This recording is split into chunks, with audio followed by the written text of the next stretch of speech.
우리가 고른이라고 하는 거는 장수와 재물복이 있다라고 하거든요. 네. 반대로 이제 벌어진 앞니 같은 경우에는 복이 새어난다, 달아난다는 표현들을 하게 되죠. 가지런한 치아를 가진 사람은 이제 아름다운 미소를 연출하기 좋기 때문에 다른 사람에게 좋은 인상을 줄 수 있습니다. 또한 치아가 이제 오복 중에서 으뜸이라는 사실은 이제 오래된 이야기이기도 하지만 이제 요즘에는 거의 어느 정도 진실로 여겨지는 부분이지 않습니까? 그렇죠. 왜? 치아가 좋아야지 잘 먹고 잘 씹고 잘 먹을 수 있는데 무치아일수록 잘 씹지를 못하니까 잘 먹지를 못하고 잘 먹지를 못하니까 뭔가 좀 사람이 자꾸 처지고 기분이 그죠? 우울해지고 뭔가 밖에 나가서 누군가를 만나기도 조금 꺼려지고 그래서 이런 부분들이 결국은 또 나중에는 치매하고도 관련이 된다는 이야기를 들어보면 치아가 얼마나 중요한 역할을 하고 있는지 보여준다고 생각합니다. 오늘 주제가 굉장히 재미있습니다. 네. 사실 치아 교정하면은 어릴 때 해야지 효과가 있기 때문에 어릴 때 많이들 하는데요. 요즘 뭐 40대, 50대에서도 교정을 염두에 두고 계신 분들이 있더라고요. 네. 왜 이렇게 교정을 하시는지 궁금한데요. 사실 이 부분에 대해서는 제가 치과 의사로서 대답을 한다라기보다는 네. 저도 한 명의 그 평범한 40대로서 생각을 해보면 저는 쉽게 이해가 되더라고요. 저희 사실 우리 어릴 때만 하더라도 이렇게 주변에 누군가가 교정 치료를 받는다 하면은 되게 그게 일종의 부의 상징과 같았거든요. 네. 맞아요. 부잣집 아들. 그렇죠. 네. 네. 사실 우리가 치아 교정 장치를 입에 잔뜩 붙이고 있으면 외관적으로 봤을 때 그렇게 좋은 얼굴은 아니에요. 네. 하지만 이제 아무나 쉽게 받을 수 있는 치료가 아니기 때문에 되게 네. 부러움의 대상이었거든요.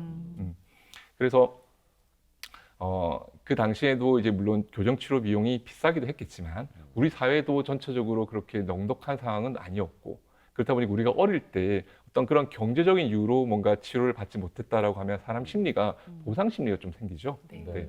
저는 제가 만약에 교정을 지금 받는다면 저는 그런 보상 심리가 좀 클 것 같고요. 두 번째는 치아가 가지런하지 못하면 결국 오랜 시간 동안 빈번하게 생기는 충치라든지 그렇지 않으면 뭔가 잇몸 질환이 생긴다라든지 하는 그런 불편감들이 계속 또 있을 것이고요. 네.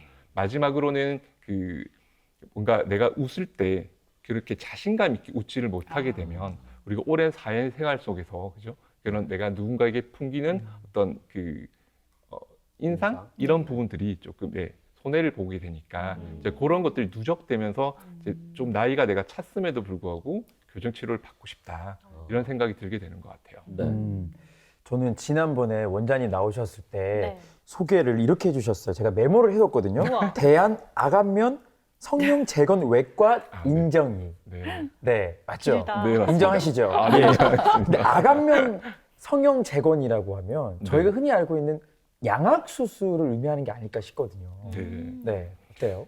실제로 제가 예전에 대한아간면 성형 재건 외과학회에서 삼성 서울병원 구강아간면 외과에 이제 어떤 수술들을 이제 어느 정도 빈도 정도로 이제 하고 있는지 조사를 해본 적이 있는데요.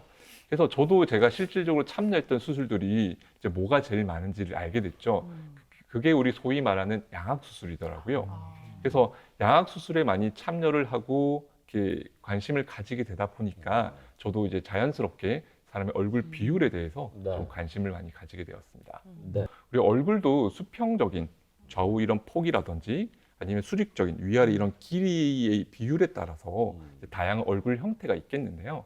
먼저 간단하게 보시면은 이렇게 양쪽 눈썹을 잇는 선과요.